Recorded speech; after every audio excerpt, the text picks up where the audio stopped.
Hey Capricorn, welcome to your April of 2019 Sidereal Astrology forecast. This video here is going to be highlighting what I feel like are the most important astrological events for your sign and how to work with those energies throughout the month. Now, if you do look down here at the chart, you will notice that the constellations or the signs are different sizes here relative to each other. And this is because we are using the actual size of them as seen in the sky. But this does change the signs by quite a bit from mainstream astrology. So if you are new and you do notice some of the signs I'm mentioning are different, that's why. There's quite a bit of a change here between these signs. So if you're new, check out that link down below for more information on true sidereal astrology. All right, so let's go and take a look at the most important astrological event that's taking place this month and arguably this year is that Uranus is going into Aries. Now, if you're expecting me to say Taurus, again, check that link down below. But Uranus into Aries, this is going to be a shift of energy for you into your fourth house. It's not going to be all this month, but maybe towards the end of it, and especially over the next few months. A shift towards bringing in more freedom and change when it comes to your home life. Where you're living, perhaps maybe your location, maybe renovating, changing where you live, like internally, maybe involving your family in some way, and possibly involving your health. So it is a really good time, slowly moving forward for the next 5 years, to really mix up this area. How can you think outside the box with it, really transform, get outside your comfort zone and listen to your excitement when it comes to these personal life matters. And I think you'll find that to be a very good way of working with this Uranus transit. So that's the backdrop. But the first roughly 5 days of the month, we are going to have Pluto passing over the South Node. And this has been a lot of emphasis here on your 12th house. This is the house of our deeper psyche. It's the house of spirituality, of finding spiritual fulfillment and greater peace in life. And so there's been a lot of energy rooted here lately, particularly the past year and a half. And so now there's another step in the right direction here to allow you to maybe release some patterns associated with maybe unconscious patterns, maybe patterns involving your alone time or spirituality or rest or something that's more behind the scenes. And so it's a really good time, particularly these first 5 days, to see if there's any patterns with this. Just allow them to be released. They're being released naturally anyways. And especially if there's any fears too, any unconscious fears, deep things going on there as you become more aware of, also helps you release that stuff. And this is what it is. It's really empowering your psyche. It's empowering your spiritual self. And so anything that, does allow for that can just further help you with that self-empowerment that's taking place there on that behind-the-scenes level. So with this April 2nd, Mercury is going to pass over Neptune, and this is in your second house of resourcefulness. And so, last month in March, if there was any emphasis on your resources, income, even just your self-reliance in any way, this is all starting to get solidified now this month. And just this greater sense of faith and trust about the area, I feel like coming into April 2nd, which is quite nice. April 5th, we do have a new moon, and this is going to be in your third house. And this is the house of learning and communication. And so I think it's a fantastic month for doing this. Setting some new intentions, maybe April 5th, to learn some new things, maybe do some communication or some writing, anything involving business or trade or correspondence, practical stuff basically.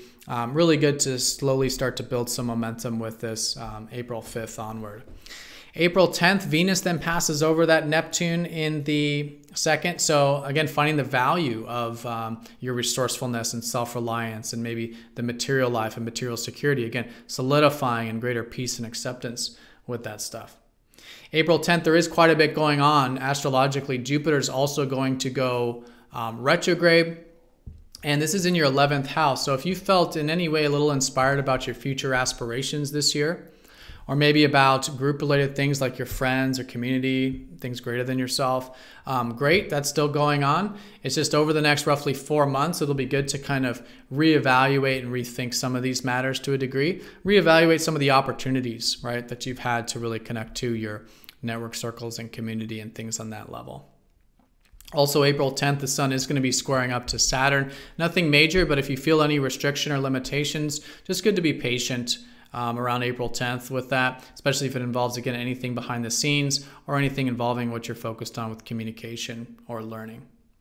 All right, then April 19th, we do have a full moon, and this is going to bring a lot to a completion, or to a high point, we could say, with what is your expansive area, the area that has to do with adventurousness, maybe travel, inspiration, your philosophy, your outlook on life. If there's been anything over the past 6 months that you have slowly been developing involving your inspiration, your spirit for life, your adventurousness, this is coming to a high point and a culmination and really a harvest in many ways for those things. And that's really going to help balance out what is this very practical time that you're in with, you know, these communication stuff or learning stuff or practical things with all this in your third house down here.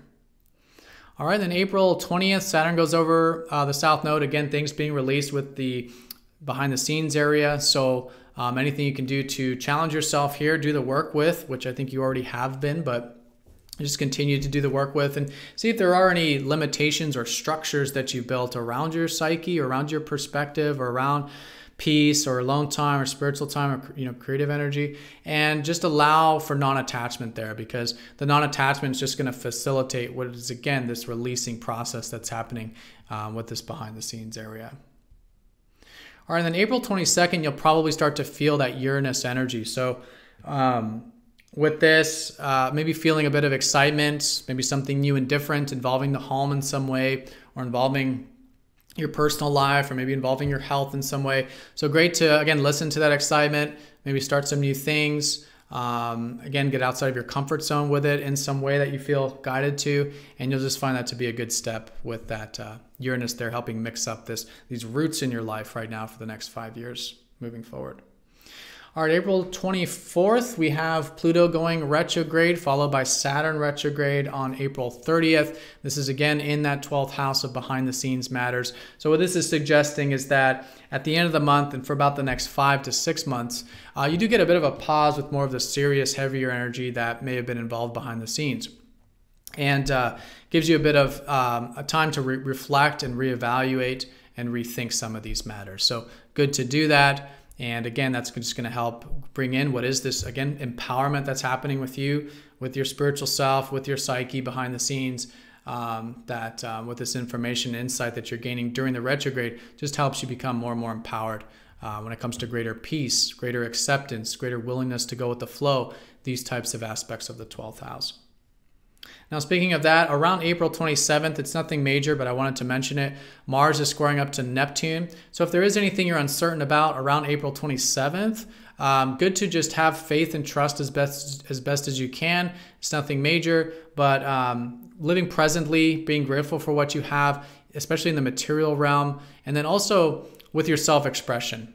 Right, having acceptance there. But this month is actually a really good month for your self-expression. Anything that you're really motivated towards, that's like close to your heart, something that's really close to your heart, you can put some energy into, some drive, some motivation, maybe even just to have some fun, some creative energy, maybe some playful or hobbies and interests, anything like that. Really good month to put some energy and motivation into at this time. And the last thing I'll say here is, you know, with all this kind of behind the scenes metamorphosis that's happening for you, a really good way of balancing all that this month and even for the next year is to focus on things like your routine or your diet, time management, energy management, and even your work and service. Your work and service can actually help balance out a lot of that. And this is the doing energy. So really getting into the doing energy to build healthy structures in your life to then allow for greater peace, greater tranquility with that 12th. All right, so Capricorn, have a fantastic April. Thank you for watching. If you found this video helpful, be sure to click that like button, and I'll see you all next time for the next video. Take care.